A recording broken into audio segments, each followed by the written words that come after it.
প্রিয় সাংবাদিক ভাই বোনেরা, নুরুল হক নূরকে চিনে না বাংলাদেশে এমন কোন মানুষ নয়।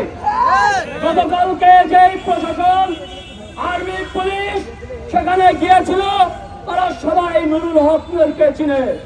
এই 24-এর বিপ্লবের মহানায়ককে কিভাবে নির্মমভাবে মারা হয়েছে, এটি কোনো বিচ্ছিন্ন ঘটনা না, এটি এই ওয়াকারের একটি চাল। ওয়াকারের বউ সারাদিন শেখ হাসিনার সাথে কথা বলে, আর ওয়াকার বলে জনগণের পক্ষে, বাংলাদেশের পক্ষে আমি কাজ করছি।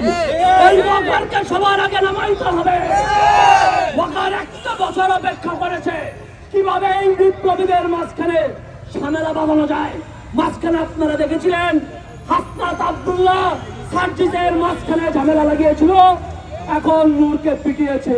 এভাবেই করে এই আর্মি ওয়াকাররা বাংলাদেশে ঝামেলা বাঁধাচ্ছে। আমাদের স্পষ্ট কথা, ওয়াকারকে আমরা বসাইনি। ওয়াকার যদি জনগণের পক্ষ হতো, 2024 সালের 5 আগস্ট ওয়াকার শহীদ মিনার যেত, ওয়াকার বঙ্গভবনে ওই চুপ্পুর কাছে যেত না। চুপ্পু কার বসালো? শেখ হাসিনার বসালো। সব শেখ হাসিনার নেতৃত্বে বসে প্ল্যান করছে কিভাবে প্রতিবিপ্লব করা যায় এবং বিপ্লবীদের কিভাবে হত্যা করা যায়। কালকে নুরুল হক নূরকে যেভাবে মারা হয়েছে আপনারা দেখেছেন। ডাক্তার বলছে তার মাথায় এমন ভাবে আঘাত করেছে, রক্ত খরণ হচ্ছে, তার স্মৃতিশক্তি লোপ পেতে পারে, তাকে হত্যার উদ্দেশ্যে মারা হয়েছে। এর থেকেই বোঝা যাচ্ছে আর্মি চেয়েছিল এই মহাবিপ্লবীকে নুরুল হক নূরকে হত্যা করতে।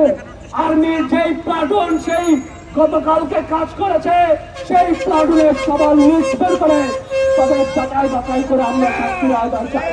সবাইকে ডিসমিস করতে হবে। আর ওয়াকারকে অবশ্যই নিঃশর্ত ক্ষমা চেতে হবে। আমরা দেখেছি রাষ্ট্রের বেলা তারা একটি প্রেস রিলিজ দিয়েছে, দুই পক্ষের ঝামেলাকে নাকি তারা শান্ত সুষ্ঠুভাবে সমাধান করতে গিয়েছে। আর আমরা সাংবাদিকদের ভিডিওতে আপনারা দেখেছেন না কিভাবে আর্মি লাঠি নিয়ে অস্ত্র নিয়ে দৌড়াইতে যে মারছে। নুরুল হক নূর সংবাদ সম্মেলনের জন্য মাত্র দাঁড়িয়েছে, চাইদের সামনে দাঁড়ানো, তাকে সেখানে লাঠি দিয়ে খোঁজা মেরে মেরে তাকে রক্তাক্ত করা হয়েছে। এটা পরিকল্পিত ঘটনা। আর আমরা একটি কথা বলতে চাই, ডক্টর ইউনূসকে আপনাকে আমরা বিশ্বাস করে বসিয়েছিলাম। আপনি সেই বিশ্বাস যদি ভঙ্গ করেন, আপনাকে ইচ্ছে নামাবো, কোথায় কোন নোবেল জিতছেন দেখার সময় নাই। শেখ মুজিবও কিন্তু দেশে অনেক বড় মহারথী বানিয়েছিল আওয়ামী লীগ, তার প্রতিটা মূর্তি ভেঙে ছুঁড়ে ফেলছে বাংলার জনগণ। আপনাকে আমরা ভেঙে ছুঁড়ে ফেলবো। কোন নির্বাচন খেলা হবে না। আগে সংস্কার, আগে জনগণের পাওনা, হত্যার বিচার, তারপরে নির্বাচন হবে। নির্বাচনের পরিবেশে গণঅভ্যুত্থানের মহানায়ককে হত্যার উদ্দেশ্যে মেরে আপনি বলছেন যে নির্বাচনের পরিবেশ আছে।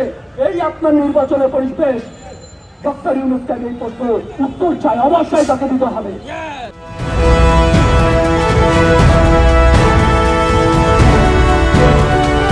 জনতা টিভি, জনগণের আয়না।